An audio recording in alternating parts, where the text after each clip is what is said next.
Hey all, I'm genuinely torn about this and need some clarity. Every year our family has a reunion where different members host. This year it's my younger sister's turn. She's been vegan for about 3 years and is quite passionate about it.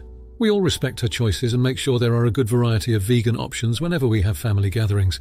When she announced she will be hosting, she also said that the entire menu would be vegan to align with her beliefs and that it's a chance for the family to try something different.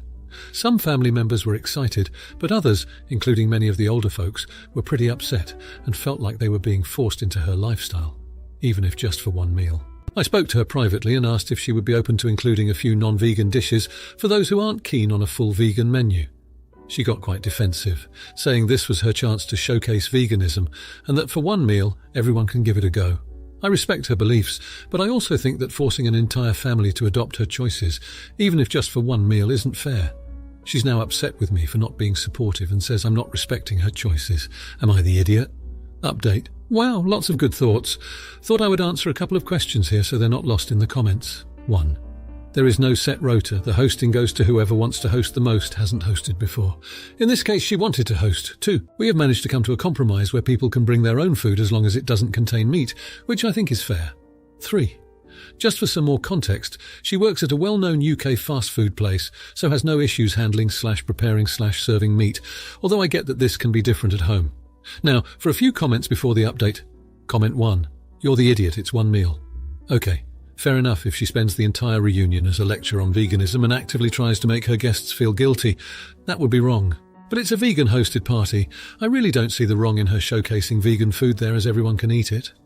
The logic of, we accommodate your diet, why not ours, isn't as sound as you think it is.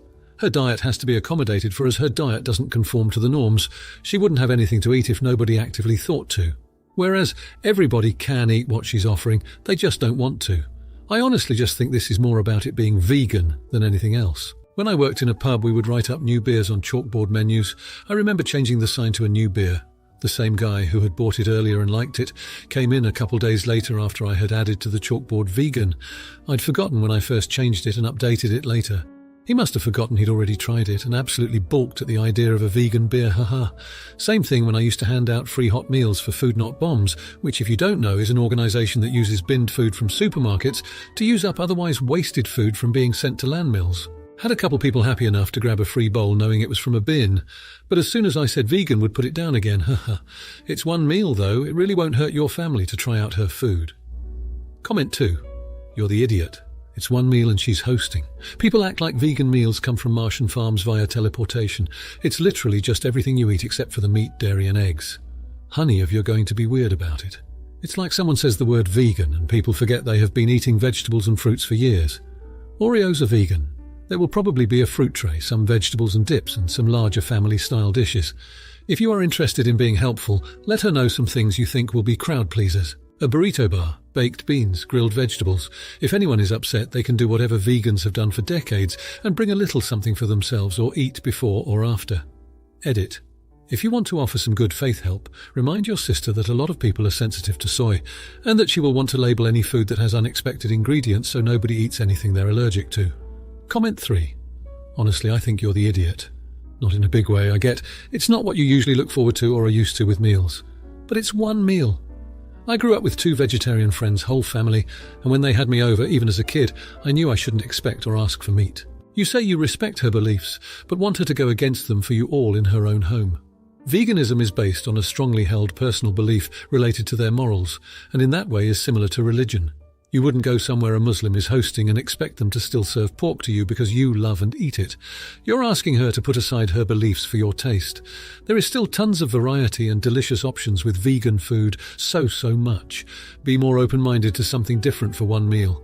If you really expect to just completely hate any meal with no animal products, smash a burger beforehand and politely pick at whatever looks best when you're there. Now for the update. Well, it's been 2 weeks since the family gathering and let me just say, it was a disaster. My sister's vegan food was actually a hit with most of our relatives. I think she underestimated our willingness to try new things and there were some unexpected converts. But the real drama didn't come from the food, but from the unexpected fallout of our compromise. So Aunt Carol, ever the traditionalist, brought her famous meat lasagna. She's been making it for family gatherings since I was a kid, and it's a crowd pleaser. Now we'd agreed that no one would bring meat dishes, but Aunt Carol reasoned that since lasagna is primarily pasta and cheese, it would be acceptable. Logical, yes, but in line with the agreement, no. When my sister saw the lasagna, she lost it. Totally. She accused Aunt Carol of disrespecting her beliefs and home, while Aunt Carol insisted she'd done nothing wrong. It devolved into a full-blown shouting match. Family members tried to intervene, but it was like trying to stop a freight train. Then out of nowhere, our dog Baxter bolts towards the lasagna, knocking it onto the white living room carpet. Aunt Carol shrieks, my sister starts laughing, and I'm left to deal with a meat sauce-stained carpet and a hyperactive dog. After the lasagna incident, the family reunion pretty much imploded. Most of our family members left early, citing the tension as too much to handle, and my sister hasn't spoken to Aunt Carol since. Meanwhile, I'm stuck in the middle of this family feud, and am now questioning the wisdom of our compromise. Maybe it would have been easier to just try the vegan food after all. After the dust settled and I looked at the absolute mess, I couldn't help but laugh at the absurdity of it all. Lesson learned. Next time, we're catering. TLDR. The family reunion was a disaster. Aunt Carol brought a meat lasagna to a vegan party, our dog made a mess, and a family feud has ensued. Now for the comments. Comment 1. Not the idiot. It's common courtesy to respect the dietary choices of the host or hostess when attending a party. Aunt Carol was completely out of line for bringing a meat lasagna to a vegan party, knowing full well that her sister is vegan, and presumably many of the guests as well. It's one thing to not agree with someone's lifestyle, but it's another to blatantly disrespect it in such a manner. Furthermore, the dog mishap is unfortunate, but it wouldn't have happened if Aunt Carol hadn't brought the lasagna in the first place. As far as the tension, that's unfortunately a natural consequence when people don't respect boundaries. Going forward, it might be worth considering a more structured approach to food at these gatherings to avoid such issues. Comment 2. Everyone sucks here. Yes, Aunt Carol was wrong for not respecting the vegan theme of the party, but it seems there were deeper issues at play here. The reaction of the hostess and the subsequent escalation of the situation into a full-blown argument shows a lack of communication and a build-up of tension within the family. It's not about the lasagna, it's about the lack of respect and understanding among family members. Also, the hostess could have been more proactive in ensuring all guests were aware and adhering to the vegan theme, thereby preventing such an incident. The dog knocking over the lasagna is unfortunate, but it's a risk one runs when animals are present near food. Comment 3. You're the idiot. While Aunt Carol should have respected the dietary preferences of the host, it's also important to remember that not everyone shares the same dietary practices or opinions on food. It seems like the narrator and the hostess may have been too quick to judge Aunt Carol's actions without considering her point of view. Yes, the dog knocking over the lasagna onto the carpet was unfortunate, but it's also a reminder to be more careful around pets during gatherings. Also, the fact that most of the family members left early, and there has been ongoing tension since the incident, suggests that there may be deeper issues at hand. Perhaps next time, instead of relying on humour to diffuse the situation, the narrator could play a more active role in resolving the conflict. Now for the next story. I, 32-year-old male, am getting married to my long-term girlfriend Gemma, 30-year-old female, at the end of November. Now Gemma and I are having a small wedding with only close family and friends invited. This is mainly because we don't want it to be an inconvenience to others, and choosing a venue is really hard due to Gemma's allergy. Gemma is allergic to dogs and is terrified of them due to a freak accident when she was younger. That's also when she found out she is allergic to them. While her allergy is not deadly, even when taking anti-allergies, her face would get significantly swollen, have red marks all over it that are visible even with heavy makeup, and she would constantly sneeze. Lockdown was a blessing in a way that she could wear a face mask that was helping with allergies. She is still trying to wear face masks to help her, but can't always do it inside as people immediately think she is ill and don't really want to have us in their restaurants, cafes. And now, to the issue. My sister Kate has diabetes and has a service dog named Lenny to help her.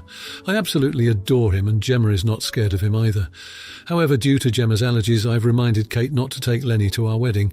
I was dropping some parcels for her this week as she was away, and they were sent to my house. I believe my future wife should be able to enjoy her day without the swelling, which would be hard to avoid due to the venue being quite small and private.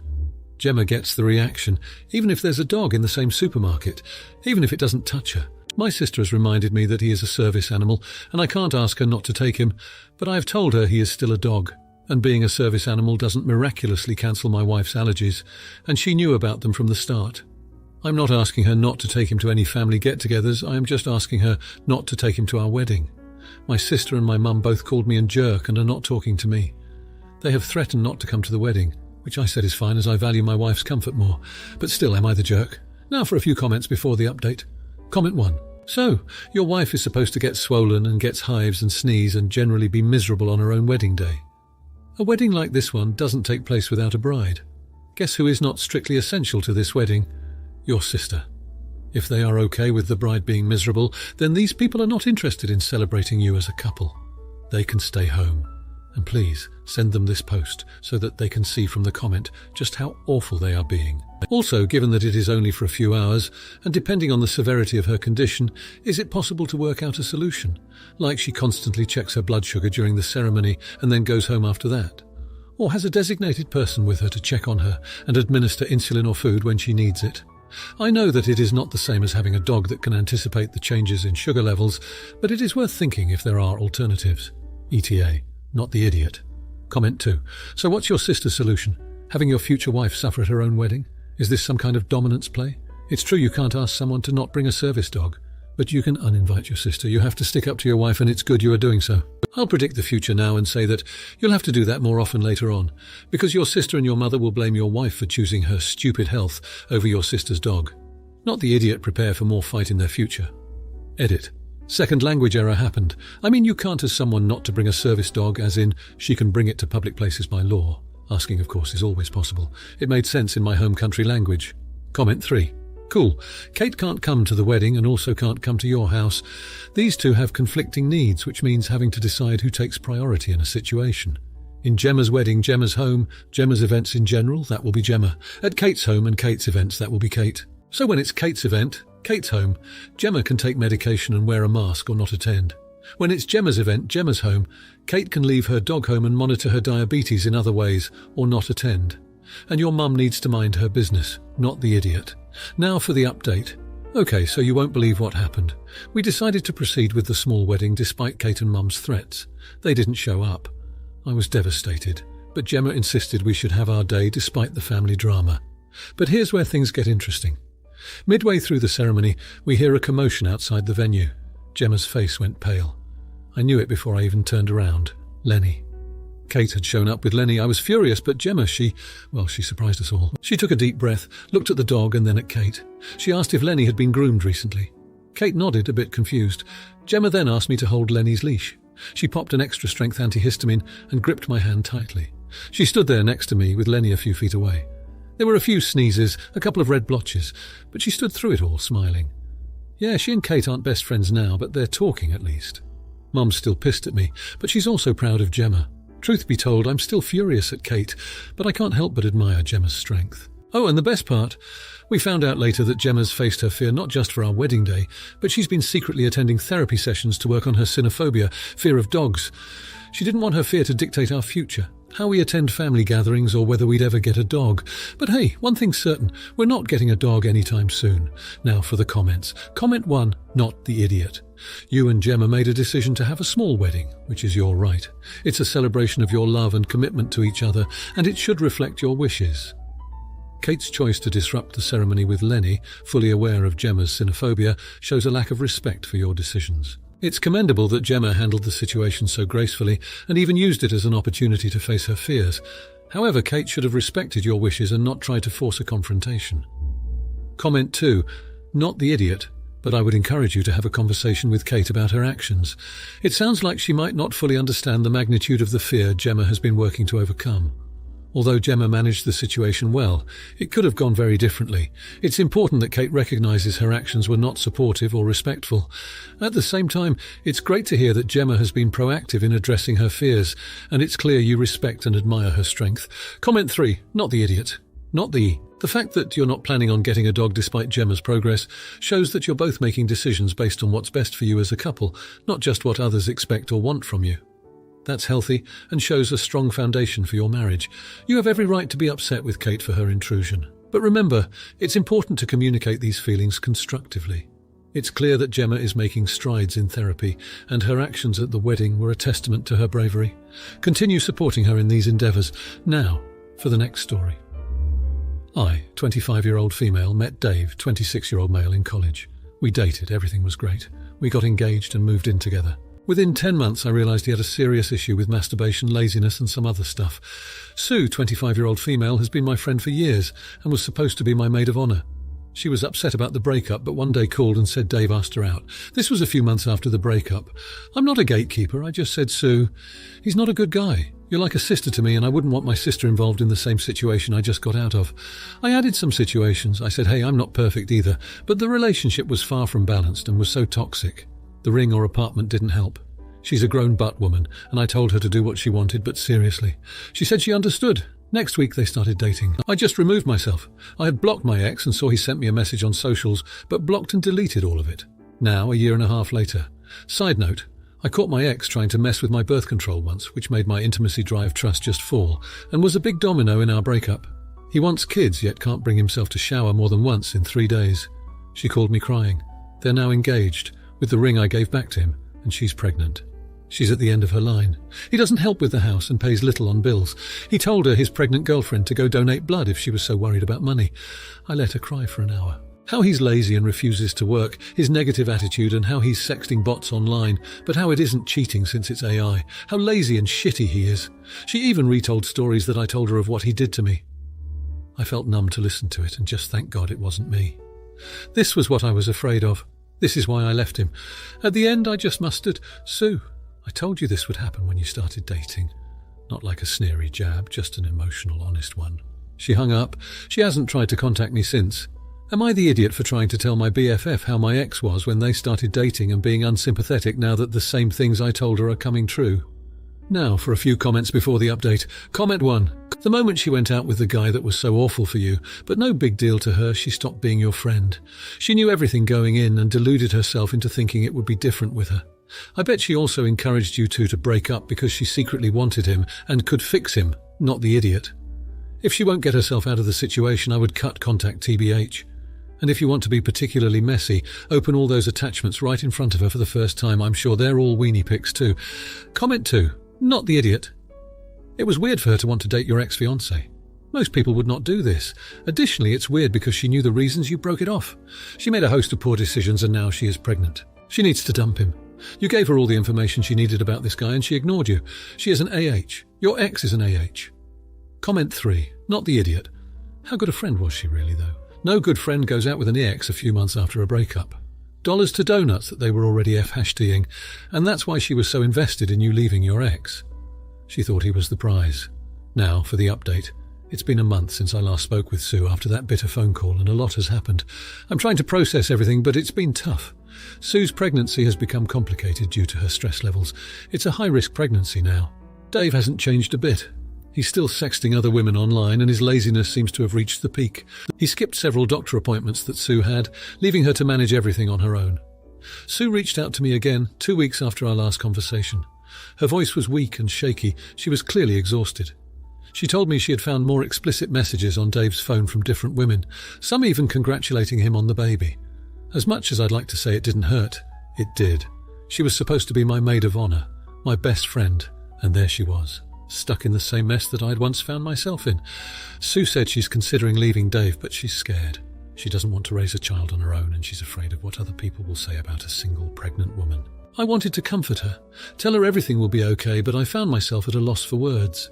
The worst part is, it seems like Dave is enjoying the attention from other women and not taking Sue's pregnancy seriously. He's rarely home, and when he is, he's either sleeping or glued to his computer screen.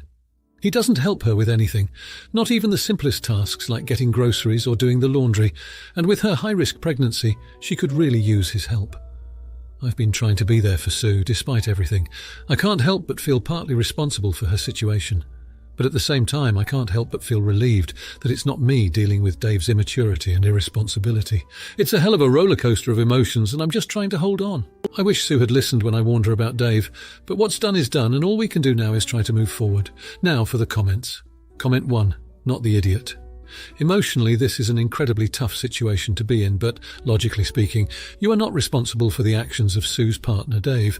Sue is an adult, and it was her decision to be in a relationship. She is also responsible for her choices, such as continuing to be with Dave despite his behaviour. It's natural to feel guilty considering your close relationship with Sue, but ultimately this is not your predicament to resolve. While it's admirable that you're trying to support Sue, do remember that you are not obligated to fix her situation. She needs to make the choice that's best for her and her baby. Comment 2. No idiots here. It's clear you care for Sue and are trying to do your best to support her. It's also evident that Sue is under a lot of stress and is struggling with a difficult decision. It's important to remember that while you can provide advice and emotional support, only Sue can determine what's best for her and her unborn child. Instead of feeling relieved that you're not in her situation, maybe it would be more helpful to facilitate resources or professional help for Sue. She is dealing with a potential breakup, a high-risk pregnancy, and an unfaithful partner. These are heavy issues that may require more than just a friend's support. Comment 3. Everyone sucks here except Sue. Dave's behaviour is absolutely unacceptable, and it's understandable why Sue is considering leaving. However, it's not fair for Sue to dump all her problems onto you either. You're her friend, not her therapist. It's great that you want to support Sue, but don't forget to set boundaries. You're allowed to feel relieved that it's not you in this situation, and you're not the jerk for feeling that way. It's human nature to feel grateful when we see others in a worse situation. But it's also a reminder to offer help where we can, without sacrificing our own well-being. If you liked this video, you'll probably like these too.